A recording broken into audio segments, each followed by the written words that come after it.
الحمد لله رب العالمين والعاقبة للمتقين والصلاة والسلام على سيد الأنبياء والمرسلين وعلى أزواجه وآله وأهله وعترته وصحبه الهاديين المهديين الطاهرين المطهرين الداعين إلى دعوته ومن دعا بدعوتهم إلى يوم الدين.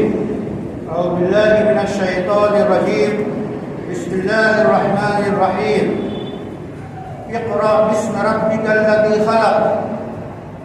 ويقول سبحانه وتعالى إنا عرضنا الأمانة على السماوات والأرض فأبين أن يحملنها وأشفقن منها وحملها الإنسان إنه كان ظلوما جهولا.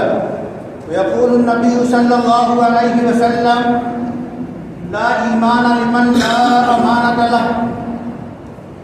حضرات گرامی، اللہ تعالی نے انسانوں کی تخلیق کے ساتھ ساتھ اس کے فکر کے تصحیح کا پورا انتظام کیا کہ انسان جو سوچتا ہے وہ صحیح سوچے، انسان جو فکر کرتا ہے اس کی فکر صحیح ہو، فکر کی بے اعتدالی، فکر کی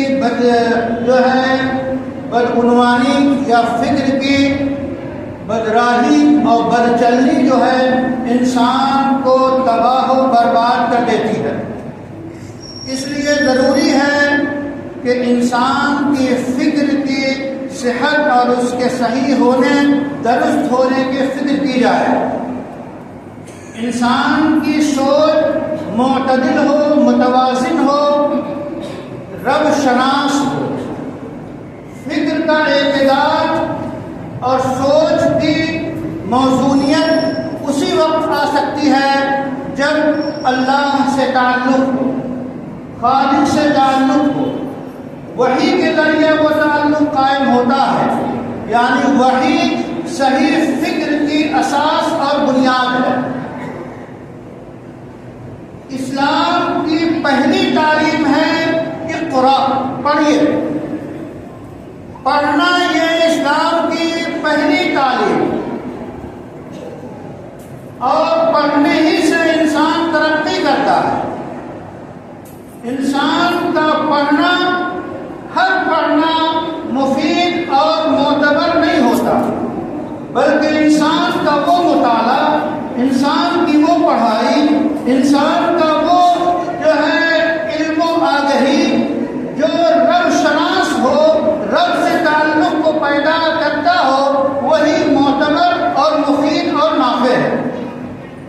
صرف جانکاری اور جانکاری کے ذریعے فکر اور سوچ انسان کو اگر غلط سوچ ہے تو غلط راہ پہ ڈال کے انسان کی تباہی کا سامان مہیا کرتی ہے.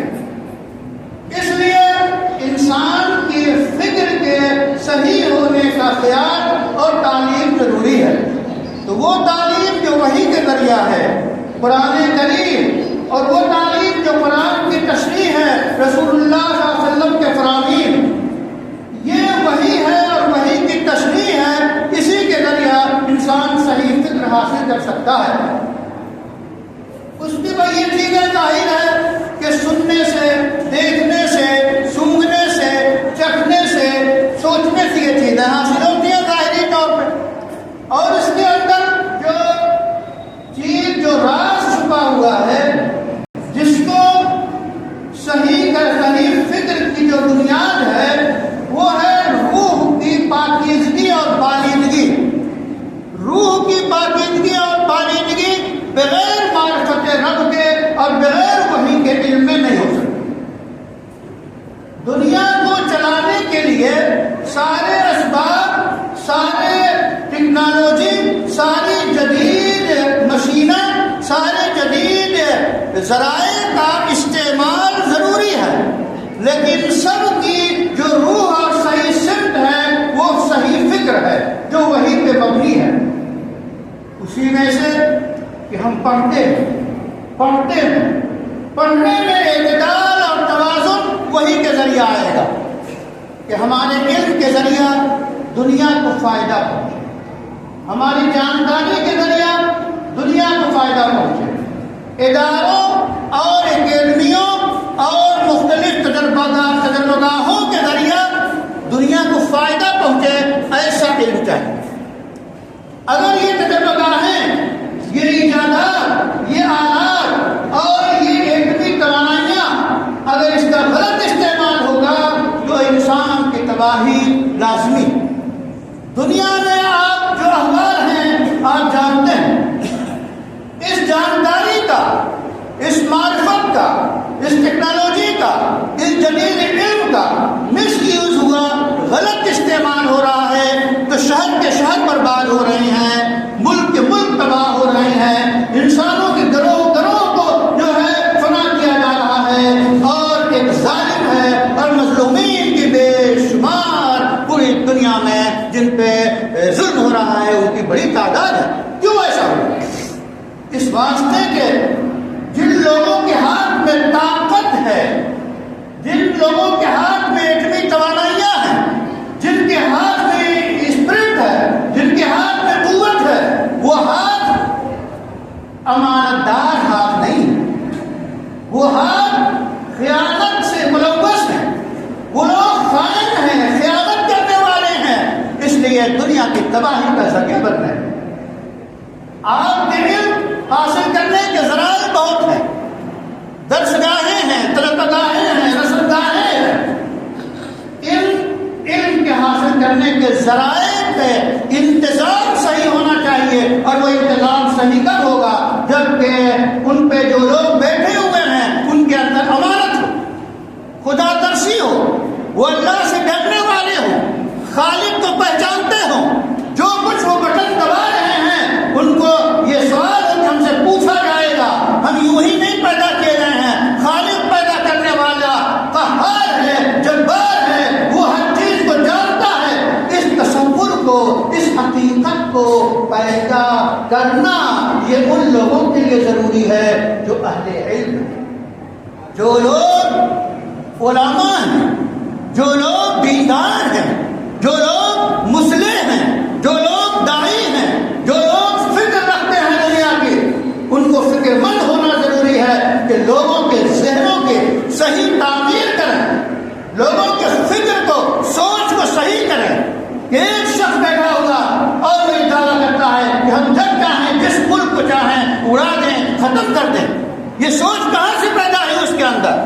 اس سوچ کو صحیح کرنے کے ہمیں ذرائع اپنانے چاہیے، جتنے ذرائع ہمارے بس میں ہیں ہم ان تک پیغام کو پہنچائیں کہ تمہاری یہ سوچ غلط ہے، تم کو بھی تمہارا جو دماغ یہ سوچ رہا ہے لوگوں کی بربادی، تو تم کو پیدا کرنے والا تم کو برباد کرنے پہ قادر ہے۔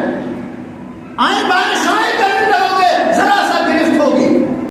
اسی طرح تعلیم کے جتنے انتظامات ہیں ان تعلیم کے انتظامات کے لیے یہ بھی ضروری ہے کہ وہ انتظامات امانت دار ہاتھوں میں ہوں۔